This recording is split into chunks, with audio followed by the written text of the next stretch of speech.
झारखंड से एक ऐसी खबर निकलकर सामने आई जिसने सिर्फ हिंदुस्तान नहीं बल्कि पूरी दुनिया में खलबली मचा दी।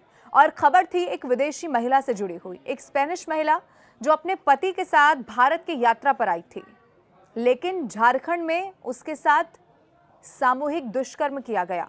7 आरोपियों ने उसके साथ दुष्कर्म किया। ये पूरी खबर क्या थी और उसके बाद अभी इस पर क्या अपडेट है, आरोपी कहां पर हैं और अब कार्रवाई किस लेवल पर चल रही है, सब कुछ आज इस वीडियो में मैं आपको बताने वाली हूं। सबसे पहले मैं आपको ये बता दूं, 28 साल की, महज 28 साल की वो महिला जो अपने पति के साथ भारत आती है। आपको मैं ये भी बता दूं कि वो महिला बाइक यात्रा पर अपने पति के साथ इससे पहले भी ईरान, इराक, कई ऐसे देश हैं जिनकी यात्रा कर चुकी है। वो पाकिस्तान भी गई थी और फिर जुलाई का महीना बताया गया जब वो भारत आ गई। लेकिन जब वो झारखंड पहुंची, झारखंड के दुमका में वो मौजूद थी और वहां पर उसके साथ ये सामूहिक दुष्कर्म किया गया। और ये बात सबके सामने कैसे आई? उस महिला ने खुद अपने इंस्टाग्राम अकाउंट से एक स्टोरी डाली, एक स्टोरी पोस्ट की और उस पर उसने सवाल भी किया कि भारत में तो अतिथि देवो भव होता है ना, फिर झारखंड में हमारे साथ ये क्यों हुआ? अब उस महिला की तरफ से ये जो पूरी स्टोरी है वो बताई गई है। एक एक डिटेल जो इस पूरी खबर को लेकर मेरे पास है वो पूरी रिसर्च करके मैं आपके लिए आई हूँ, वो मैं आपके सामने रखने वाली हूँ। सबसे पहले तो मैं आपको ये बता दूँ, जैसा मैंने आपको कहा कि ये जो महिला है वो इससे पहले भी कई देशों की यात्रा कर चुकी है। उसको लेकर जो जानकारी सामने आई वो ये है कि ये महिला 1,70,000 किलोमीटर की वैश्विक यात्रा बाइक से अभी तक पूरी कर चुकी है। दोनों ने, यानी कि पति और पत्नी ने, अलग अलग मोटरसाइकिल रखी है और इसी तरह वो अलग अलग देशों की यात्रा करते हैं। इराक, ईरान, सऊदी अरब के बाद वो पाकिस्तान पहुंचते हैं और पाकिस्तान से 8,000 किलोमीटर का सफर तय करने के बाद बाइक से ही जुलाई महीने में भारत में प्रवेश किया। और जब वो भारत में आए तो मैं आपको बता दूं, वो लद्दाख गए, बीकानेर के करनी माता मंदिर में वो गए, कन्याकुमारी गए और फिर फरवरी का महीना जब शुरू हुआ वो श्रीलंका भी जाने की उनकी खबर सामने आई। फिर पश्चिम बंगाल होते हुए नेपाल उन्हें पहुंचना था और यहाँ के लिए उन्होंने ये झारखंड वाला रास्ता चुना। यानी कि अब इसके बाद उन्हें नेपाल जाना था, उन्हें नेपाल की यात्रा करनी थी, उसको लेकर वो पूरी तैयारी कर चुके थे। लेकिन झारखंड में कुछ ऐसा हुआ कि उनकी पूरी जिंदगी यहाँ पर बदल गई। मैं आपको एक और खबर मेरे पास है वो भी बता देती हूँ। महिला ने आप बीती बताई है, यानी कि अब चूंकि जब उसे अस्पताल पहुंचाया गया उसके बाद पुलिस इन्वेस्टिगेशन इस पूरे मामले को लेकर शुरू हुई। 7 आरोपी जो बताए गए हैं उनमें से अभी तक की जानकारी ये है कि 3 पकड़े जा चुके हैं, बाकियों की तलाश भी लगातार चल रही है। इंस्टाग्राम अकाउंट पर वो जो महिला है, चूंकि अब जो सबके फोटोग्राफ्स हैं वो भी एक के बाद एक आने लगे हैं, वो खुद महिला फोटोग्राफ्स को शेयर करती है और वो भारतीयों से जो इंडिया में उसकी स्टोरी देख रहे हैं वो ये अपील करती है कि आप लोग ज़्यादा से ज़्यादा इस फोटो को पहुँचाएँ, जिससे कि ये आरोपी भी जिसने मेरे साथ इतना गलत काम किया वो पकड़ में आ सके। उस महिला ने आप बीती क्या बताई है, ये रिकॉर्ड्स में है, वो मैं आपको बताती हूँ। वो महिला कहती है कि मेरे पति को बांध दिया गया और जो गैंग रेप कर रहे थे, आप जरा सोचिए कि गैंग रेप करने वाले उसे लगातार पीट रहे थे।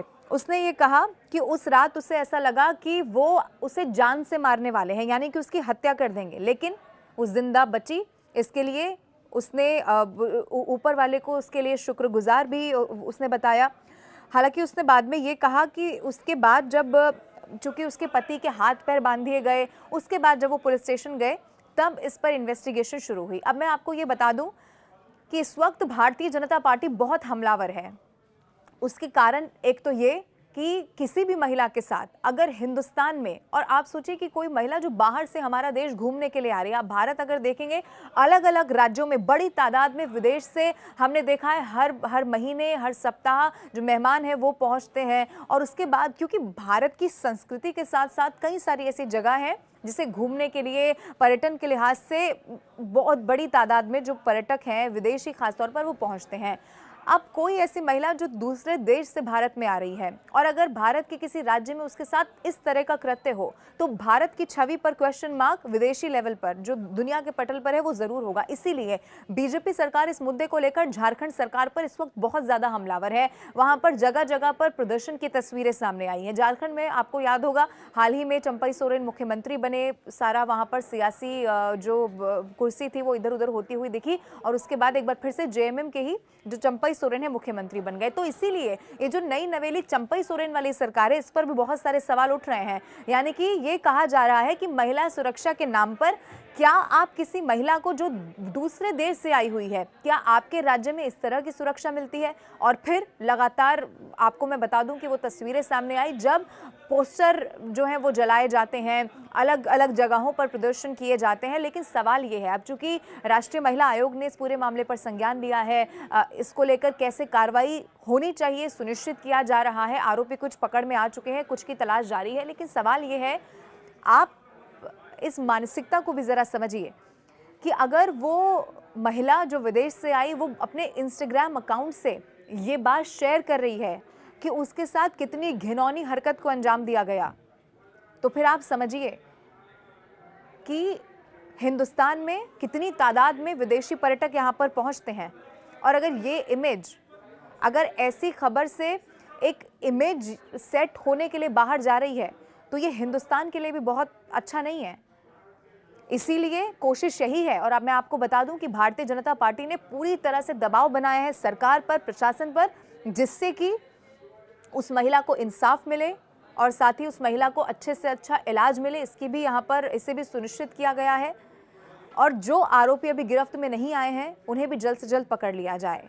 एक तरफ तो ये खबर है, एक तरफ ये कार्रवाई है, लेकिन दूसरी तरफ मैं आपको बता दूं, अगर आप सोशल मीडिया पर देखेंगे तो इस वक्त वो वीडियो जो उस महिला की तरफ से खुद अपने अकाउंट पर शेयर किया गया वो ट्रेंड कर रहा है। हर कोई इस पर सवाल पूछ रहा है कि आखिर हिंदुस्तान में, हिंदुस्तान के किसी राज्य झारखंड में ऐसा कैसे हो सकता है। लेकिन सवाल बहुत सारे हैं कि आखिर इस महिला सुरक्षा के मुद्दे को आने वाले समय में ऐसा किसी के साथ फिर ना होने पाए, चाहे वो किसी देश से, किसी राज्य से क्यों ना हो, चाहे वो हिंदुस्तान की ही महिला क्यों ना हो। इसे कैसे सुनिश्चित किया जाएगा, कई सारे सवाल हैं। और इन सवालों के बीच में सवाल ये भी कि जो आरोपी अभी तक गिरफ्त में नहीं आए हैं उनकी गिरफ्तारी कब होगी, क्योंकि अब वो महिला खुद, अब चूंकि पुलिस भी इस मामले को लेकर, जब आप सोचिए कि जब खबरें इस तरीके से चल रही हैं, सरकार का जिस पर सवाल उठ रहे हैं, तो प्रशासन भी लिहाजा कार्रवाई को आगे बढ़ा रहा है। लेकिन इतने सारे सवालों के बीच में आखिर इन आरोपियों की गिरफ्तारी कब होगी, ये सबसे बड़ा सवाल इस वक्त भी झारखंड से निकलकर सामने आ रहा है।